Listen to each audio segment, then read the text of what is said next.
Mm, Cordial saludo. El día de hoy vamos a hablar sobre la fractura epilontibial. Vamos a hacer una pequeña revisión de temas, su clasificación y manejo. Mi nombre es Pierre Gamboa Pedreros, soy médico interno y bueno, vamos a comenzar con esta revisión de tema. Primero tenemos que tener en cuenta la definición. Esta es una fractura de la porción distal de la tibia que involucra la superficie articular del tobillo.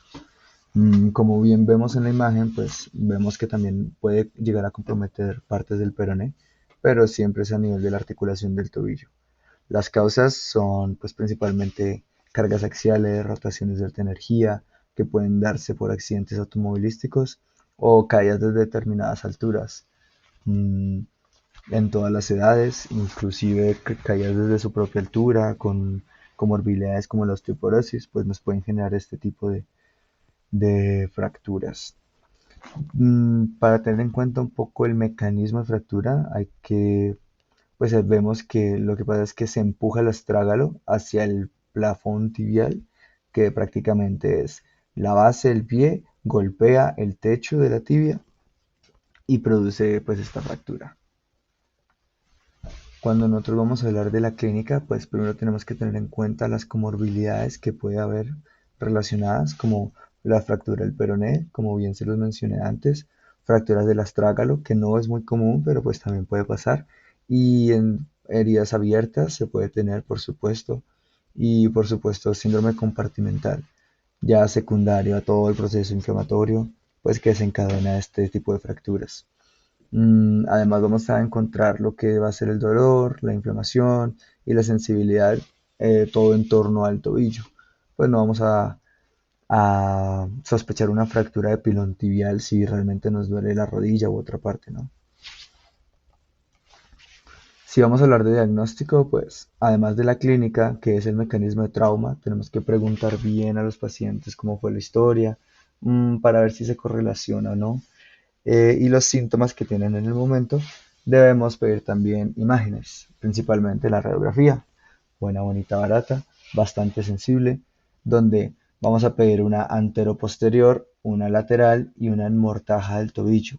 Esto nos va a permitir ver todos los cortes y todos los espacios articulares que debería haber en la articulación del tobillo, mmm, para poder determinar la gravedad de la fractura, si está desplazada o no, y pues ya poder clasificarla, algo que veremos más adelante. Por otro lado, si nosotros sospechamos, o más bien vemos que tiene una conminuta significativa, por ejemplo la imagen de la izquierda, ya vamos a solicitar planes adicionales, imágenes adicionales, por ejemplo un TAC, una tomografía axial computarizada de tobillo. ¿Para qué? Primero, para determinar pues cuántos fragmentos hay. Y segundo, gracias a la tecnología de reconstrucción 3D, podemos armar un plan quirúrgico, pues adecuado para cada paciente. Ahora, para hablar un poco acerca de la clasificación, vamos a basarnos principalmente en la AO, que nos clasifica la lesión según su localización. Vamos a ver si es extraarticular, va a ser tipo A; si es articular parcial, va a ser tipo B; y articular completa va a ser tipo C. Entonces revisemos. Las A, la uno solamente tiene un fragmento. Puede ser simple, puede ser liso. La 2 ya va a tener más de dos fragmentos y sin compromiso o con compromiso del peroné. Y la 3 pues va a haber un compromiso desplazado, con minuta, pero siempre extraarticular. Y pasa lo mismo con las siguientes clasificaciones. Vemos que en la B3 tenemos múltiples fragmentos que desplazan la fractura y está parcialmente en la articulación. Y la C3 está sobre la articulación o más dentro de la articulación completamente, con compromiso del peroné y con múltiple minuta, con minuta. Por otro lado, pues se tiene una clasificación que prácticamente hace lo mismo, que es clasificar según la gravedad, si afecta o no peroné, si es intra o extraarticular, sea parcial o completo, y si tiene dos o más fragmentos, incluso fragmentos con minuta, que es la Ready al Gower. Pero pues para estar al día con las guías y tener más facilidad de aprendizaje de la clasificación, nos vamos a quedar con esta AO. Bueno, ya para hablar acerca de lo que es el tratamiento, primero nos hacemos una pregunta y es ¿cuándo saber si es quirúrgico o conservado? Primero, depende de la afectación ósea, también de los tejidos blandos, si la fractura está expuesta o no, del patrón de la fractura y de las características del paciente. Recordemos que pacientes con enfermedades autoinmunes, pacientes inmunosuprimidos, embarazadas, adultos mayores, se van a tratar de forma diferente, no en cuanto a lo que se les va a hacer quirúrgicamente, sino al tratamiento de sus comorbilidades. Se puede demorar un poco más en ejercer el tratamiento, la acción quirúrgica e incluso pues pensar en lo que es posoperatorio, ¿no? Se puede demorar un poco más todo lo que es la recuperación.